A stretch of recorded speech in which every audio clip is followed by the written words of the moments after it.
Ladies and gentlemen, thank you for clicking on this video and welcome to my year in review for 2022. And the problem is I'm behind the trend, so I'm made to feel late, though technically I'm doing this right on time because I'm filming this on the 31st, so I'm waiting till the end of the year to make my list. Knowing that the majority of the people that watch my channel watch it for the music reviews, I'm going to start with albums. After music, I'm going to move on to movies and then TV shows and video games. And for the intrepid viewers that want to stick around to the end, I'll do a little personal recap on some other stuff, but without further ado, let's start with my favorite albums of the year. So the way this is going to work is I'm going to blaze through some honorable mentions first in no specific order, and then I'm going to give you my top 15 starting at 15. So just to quickly run through some of my honorable mentions for the year. These are albums that I did really enjoy but didn't quite make the cut. We've got Midnights from Taylor Swift, The Forever Story from JID, Ugly Season from Perfume Genius, No Thank You from Little Sims, Renaissance from Beyonce, Tana Talk 4 from Benny the Butcher, The Family from Brockhampton, Bronco by Orville Peck, Cry Sugar by Hudson Mohawk, and Motomami from Rosalia. So now we get into my top 15, and these will be ranked. But let's kick it off with number 15, Burger King Foot Lettuce. Sorry, I meant to say Capra Songs by FKA Twigs. I've been a fan of Twigs for a few years, and this album was quite a departure from her usual fare. It's a lot more energetic, and I think it might have been characterized as a mixtape. I don't really know what that means to her, but it's a great project, and there's a lot of fun songs on there. Number 14 is Ethiops from Billy Woods. Ethiops is a really dark and dusty rap project, which is kind of par for the course from Billy Woods, if you're familiar with his work. If you're not, buckle up. It's kind of a interesting psychological trip, but really cool album. Number 13 is going to be Beatopia from Biba Doobie. I love saying that name. She's great. She's really kind of bringing the spirit of like 90s grunge rock to pop music, which is a mixture that I wouldn't have expected to work as well as it does, but she's got a handle on it. Number 12 is going to be Sick from Earl Sweatshirt. I'm actually kind of sick today, so I can relate to this album especially. We all know Earl Sweatshirt as an extremely introspective rapper, and this album is no exception. It's very low-key compared to some of his other stuff, but honestly, a lot of his stuff has been low-key the last few years, so again, par for the course for him too. But I like this one. It's concise, and there are still some bangers, even though it is as chill as it is. Number 11 for me is going to be Big Thief's Dragon New Warm Mountain, I Believe in You. Big Thief is a great band. I love Adrienne Lenker and all of her work. This album is really ambitious. It's very long, but there's a lot of variety and a lot of emotions covered on this one. All in all, I think I'd describe it as a feel-good album, which there aren't too many of these days. Now we find ourselves in the top 10, and coming in at number 10 is going to be Her Loss from Drake and 21 Savage. As far as Drake rap albums go, this is one of the best in recent memory. There's a lot of great stuff on here, and even though there's some that I would personally not return to, the songs that I do like are great, and I find myself replaying that playlist of about 8 tracks over and over. If you want to check that out, I've got it on Spotify and Apple Music. Not really an album, just my favorites from the album. I really like what was done on here, and I feel like I'm referring to this all as the result of Drake because 21 Savage just feels like a guest. But that's okay, he holds his own. Number 9 for me is going to be Alex G's God Save the Animals. Honestly, I don't really know what to say about this album other than I really enjoyed it, pretty much front to back. Alex G is a great alt rocker guy, and the sounds and atmosphere all over this are very comforting. At number 8 is once again Drake. Drake made 2 albums in my top 10 this year. I did not think I'd ever say that in my life. Honestly, Nevermind is sort of an exploration into low-key house music from Drake, and for a lot of people it missed the mark, and I get that. But for me, I really enjoyed this one, and I've got a whole video explaining that if you want that in more detail. But yeah, I'm astonished personally to see Drake on my list not once but twice in 1 year. And yeah, I liked this album more because I think it is more consistent, and I love the production. Drake's vocals leave a bit to be desired sometimes, but you know what? I applaud what he did. I applaud the risk that he took. Coming in at number 7 is It's Almost Dry from Pusha T. This album came out pretty early in the year, so I think it was easy for people to forget. But the music itself doesn't really let you forget it because it's extremely well crafted. Great production from Pharrell and He Who Must Not Be Named, Kanye West, and Pusha T just doing what Pusha T does best. There's a lot of great stuff on this album. It's very tight, very concise, and absolutely packs a punch. Number 6, I've got The Elephant Man's Bones from Rock Marciano and The Alchemist. You know exactly what kind of atmosphere Alchemist is bringing with his production, and Rock Marciano on those beats is perfect. This is a pairing that seems so natural that it's honestly frustrating that they haven't made albums like this before. But yeah, Elephant Man's Bones goes crazy. And if you're looking for something hypnotic, go here. Number 5 on my list is going to be SZA's SOS. It's been 5 years since we got Control from SZA, so this was long awaited. It's a pretty bulky album at 23 tracks, though the runtime isn't that crazy. And a lot of the themes that she's exploring on here are troubling, and I hope she's playing a character because she seems very hung up on a lot of things in her past. I hope she's doing better. But despite that, there are a lot of lyrical gems in here. The production is fantastic, and her voice is just unmatched in any genre. I will always maintain that she could just sing items off a grocery list and I would buy her albums. And I did have the pleasure of seeing her live earlier this year, and that was crazy too. Big fan of SZA, big fan of this album. I don't think it stacks up to Control just yet, but it might with time. Coming in at number 4 is Westside Gunn's 10 or Hitler Wears Hermes 10. The crazy thing about Griselda is they release these albums all the time and they're all very good. And then suddenly I get one album or two from Griselda in a given year and I'm thinking, man, is this the best album that this guy's ever released? That's kind of how I feel about 10. Previously, I would have said it was Pray for Paris, based on all the ones that I'd heard, but I really love 10. It's just got an all-star cast of features that is unbelievable. Production is great. Westside Gunn is trying different flows. I just think this one checks all the boxes for me. And I don't have the vinyl to hold up yet, but that will be coming. At number 3, we've got Watch My Moves from Kurt Vile. Kurt Vile is somebody that I've become a fan of in just the last couple of years after initially not liking his music. Once it clicks for you, it's just kind of inescapable. He creates these really magnetic jams that I can play forever, it feels like. You get the classic Kurt Vile songwriting all over this and his exceptional abilities on guitar. And I don't know how to describe this one other than very stream of consciousness and very comforting. Would highly recommend this to anyone who hasn't checked it out or who doesn't even know who Kurt Vile is. I mean, definitely check this album out.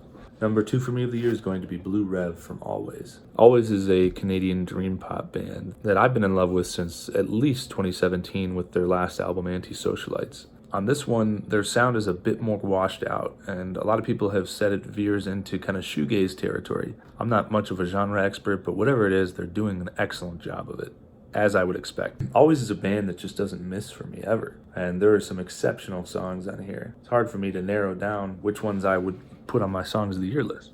Wistful lyrics and honestly uplifting instrumentals most of the time. This is the kind of album that I can get lost in, and I hope you would too. And number 1 of the year, I already said this in the video I made about this album, but it's Kendrick Lamar with Mr. Morale and the Big Steppers. Obviously, talk has died down about this album because it came out pretty early in the year too. But man, I truly think this is one of his best bodies of work. Not the best per se, but one of the best. It's got to be his most personal. And he does a lot of outlandish things on here, a lot of risky things. And if you want my full thoughts, you can go check out that video too. But yeah, I'm still obsessed with this album as much as I was when I first heard it. And of all the things I've listened to this year, this is the one that's been in the rotation the most. In addition to albums of the year, just like I did last year, I've got a playlist of my favorite 100 tracks of the year. The link should be in the description if you're interested in finding that. And it should also be up on Spotify and Apple Music. But for now, let me just give you a sampling. Here's just some random songs that are on that playlist. Baby, let's go. Cranium like pinball machine mania. I wish I knew you wanted me. Drum line like Grambling, MGM gambling, Lewis.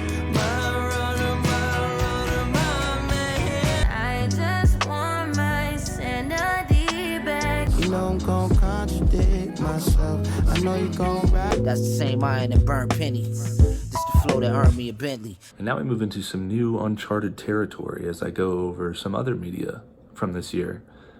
Starting off with movies. I know I've done a few movie reviews for the channel over the last couple years, but to be honest, I often think of myself more as a movie buff than a music guy. It's been tough to keep up with new releases in the last couple years, you know, in the aftermath of COVID, but I do what I can, and there's still a lot of movies that I want to see that came out this year. But for now, you know, this is a snapshot. These are my top 10 of the year. Number 10 is going to be RRR, which I did review on the channel. Number 9 is The Good Nurse. Number 8 is going to be Crimes of the Future. Number 7 is Barbarian. Number 6 is The Banshees of Inisherin. Number 5 is The Menu, which is kind of surprising, but I really like that one. Number 4 is going to be Pearl.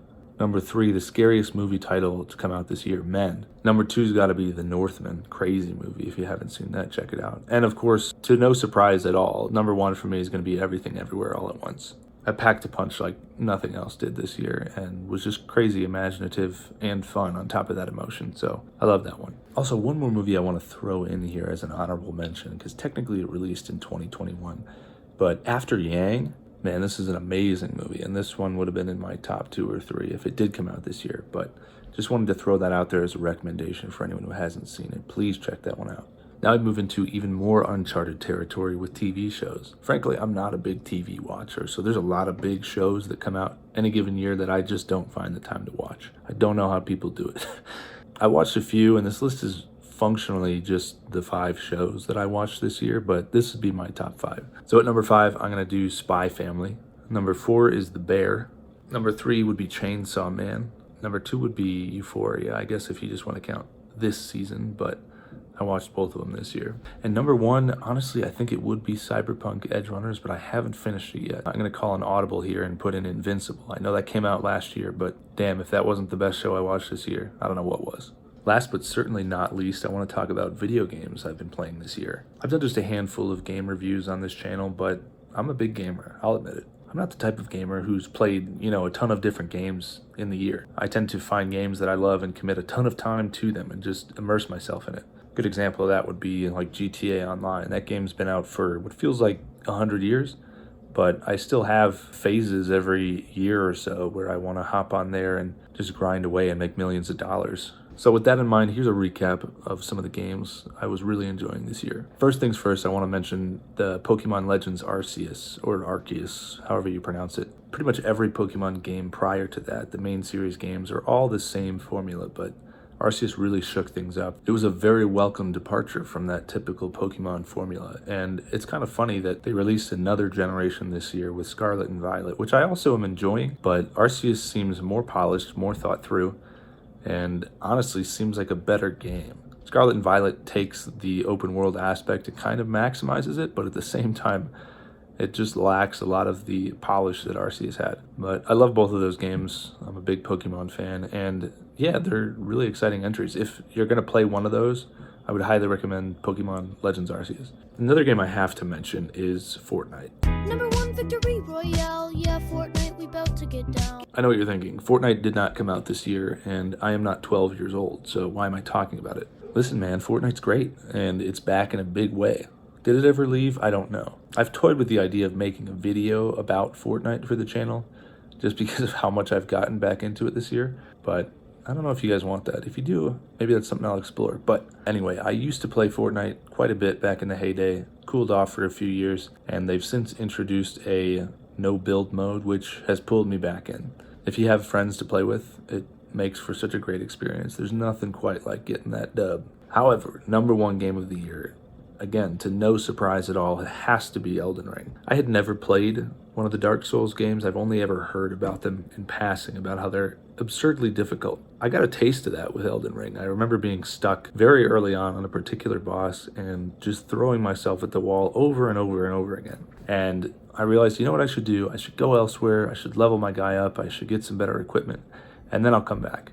And I did that, and I came back into that fight, and I died immediately, but this time I did half of his health instead of a quarter, and I said, you know what, I think I got this. And sure enough, after playing it, I don't know how many more times, I did defeat that boss, and when that happened, I was in it for good.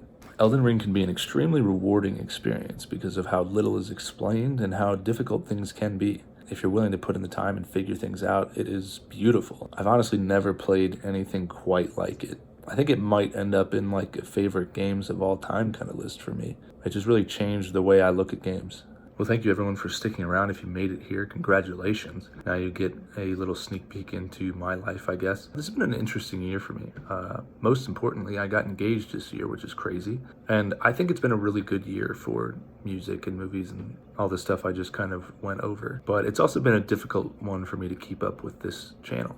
It's been kind of hard for me to stay motivated, and I know at least part of that is due to the fact that one of my favorite artists of all time has recently spiraled into this bizarre pattern of hatred and free thinking. It's really exhausting, and to suddenly not be able to listen to one of your favorite artists' music, that's taken some of the wind out of my sails. But I'm still here. I'm still doing my best to keep up with new music and movies all the time, and I always want to. To all of you who are subscribed, thank you for sticking around. It means a lot, especially in a year where my output has not been consistent. And if you're not subscribed, thanks for clicking on this too. You don't owe me anything. It's been a busy year for me, and I've gained a lot of perspective and respect for people who do things like YouTube on a regular basis, especially when they have a full-time job. I mean, that's what makes this so difficult for me. If I were doing this full-time, it would be much easier to keep up with the output. But, I got a lot of other things going on.